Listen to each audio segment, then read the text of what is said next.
Good Friday afternoon, everyone, and thank you for tuning in to our weekly Friday edition of The Chat. My name is Alan Fitz, the host of the program this afternoon, and again, thank you for tuning in. Well, we're going to be talking about Labor Day on the program this afternoon, along with a few other things. Yeah, for a lot of folks out there, which includes myself, a long 3-day holiday weekend is upcoming, as Labor Day will fall this upcoming Monday on September the 1st. It's also the start in Texas of Friday Night Lights high school football for the 2025 season. We're going to get into that a little bit later, but first of all, we're going to talk about what the meaning of Labor Day is and what it means to the American workers here in the good old USA. Labor Day actually is defined as a public holiday or day of festivities that is held in honor, yeah, you guessed it, of working people. In the United States and Canada, our neighbors to the north, we all share the first Monday in September as Labor Day. The American worker takes the day off, relaxes, and it's actually unofficially the official ending of the barbecue season for a lot of folks. In many other countries, Labor Day, believe it or not, is actually celebrated on May the 1st. So, out there, you listeners this afternoon, what does Labor Day mean to you, the American worker? Does it mean that we should be honored and recognized as the American labor movement and the works and contributions of laborers to the development and achievements here in the United States? You know, a lot of people celebrate Labor Day in many different ways, but I want to talk a little bit on the program this afternoon of how Labor Day actually got started for those of you that may not know. At the beginning, in the late 19th century, trade union and labor movements began to grow here in the United States.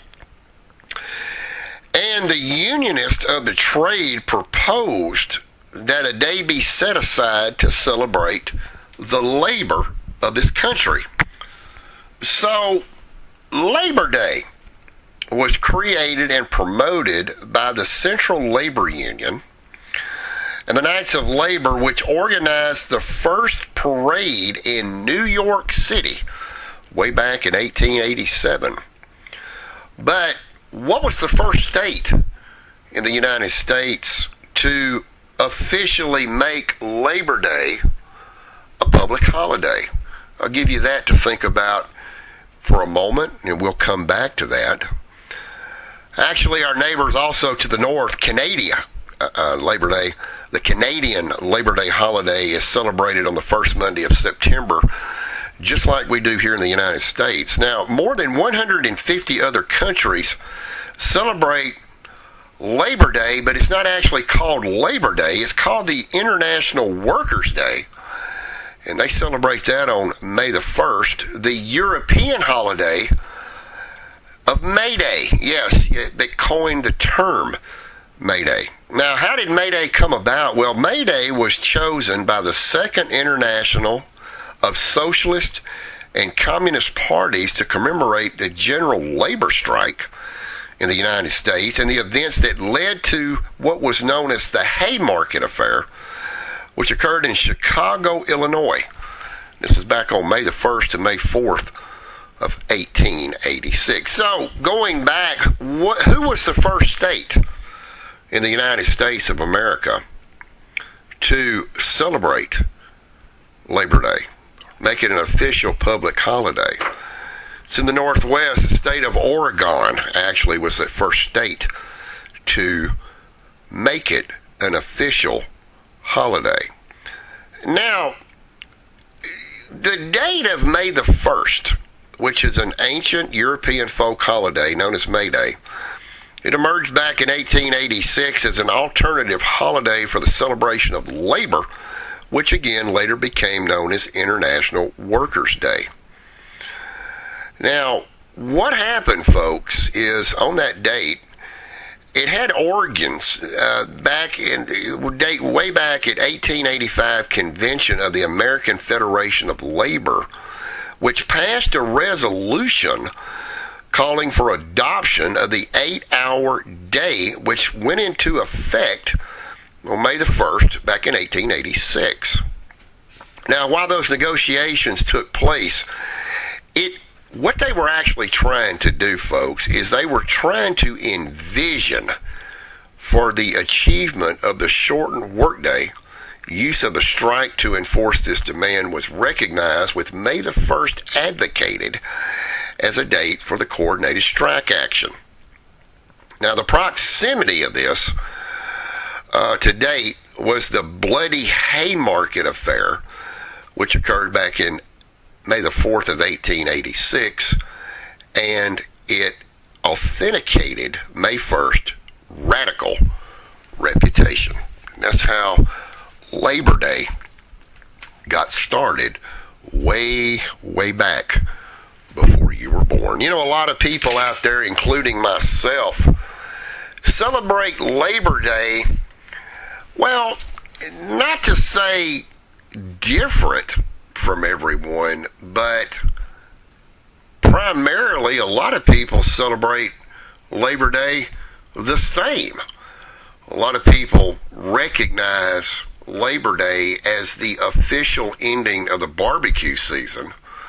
A lot of people misinterpret Memorial Day, the last Monday in May, when we are supposed to give thanks for those who gave all and served our country to preserve our freedoms that we have present day.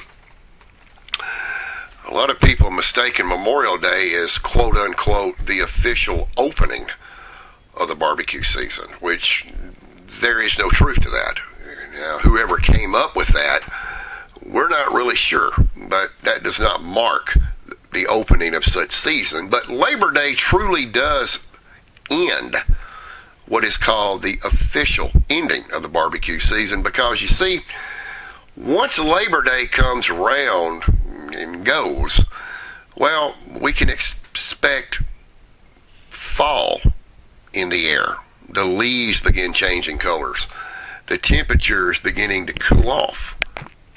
Actually, a very welcome sight to a lot of people, even including myself. I love fall weather. I love to go up into the Northeast, especially around North Adams, Massachusetts, where a lot of the leaf color gazers will gather throughout the United States and look at the beautiful fall foliage that begins to occur in late September, early October in that part of New England of the United States. But down here, especially here in Amarillo, you know, we don't have a lot of trees here, so we really don't have the foliage that they have up in the Northeast. But yes, we celebrate Labor Day just like you folks do in any other state of the United States. It is, well, constituently the ending of our official barbecue season, although, including myself, we like to get out and grill in the snow here in the Texas Panhandle and use the heat of the barbecue grill, well, basically just to warm your hands up. But yes, it is the official ending of the barbecue season, and I stress official in quotations as we get ready for fall equinox to come around, cooler temperatures, and if you live in the part of the country where you're able to see the beautiful foliage, enjoy that. Fall also marks, well, you got it, cooler temperatures for us. We'll be experiencing the snow season very soon here at the capital city of the Texas Panhandle here in beautiful Amarillo. So get ready. The Labor Day holiday this Monday, celebrating you out there, the American worker. Also, Labor Day, or actually this Friday night, tonight actually, marks the beginning of Friday Night Lights here in the state of Texas.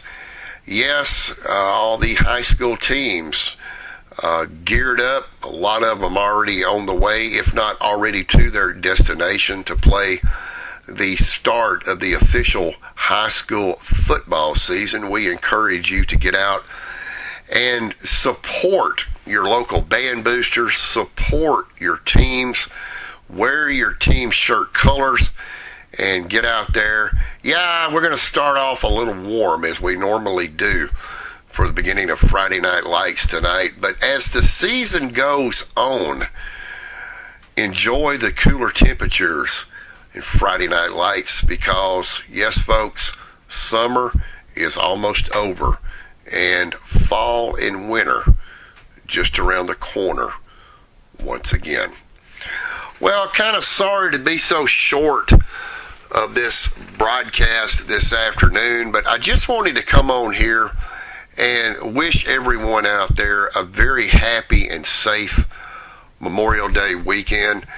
It is very dry here in Amarillo, Texas, here in the beautiful Texas Panhandle. So we want to issue a caution out there to you folks, not just here in the 26 counties across the Texas Panhandle, but we want to issue a caution to anyone outside grilling on Monday, especially if you are under a no burn ban order or you are experiencing drought conditions like they do way out in the desert of far west Texas.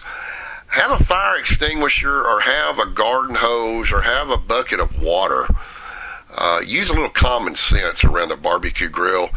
Don't get out and grill if it's windy outside. Embers can ignite dry vegetation as it spreads through the air on windy conditions. Move that barbecue inside. And I don't mean light your barbecue grill up inside. That's dangerous. That's carbon monoxide. But purchase an indoor griller, if you will. I've got one. These things are really, really handy to have. I love it, especially on rainy Sunday afternoons when I can't get out and grill. So invest, look around. You can find them mainly you can get these things off of Amazon. They're fairly cheap. They don't cost all that much.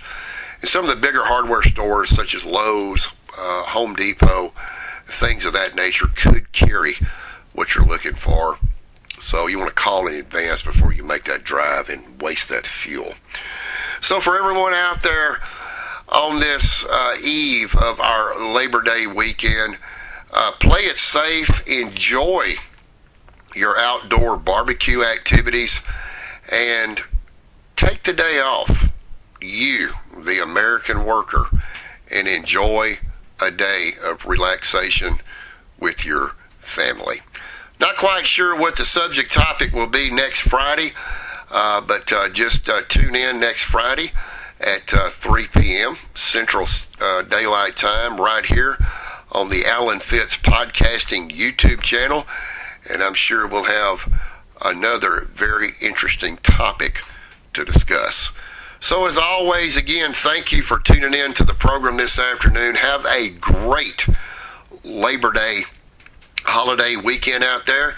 And until next Friday, this is Alan Fitz saying bye for now.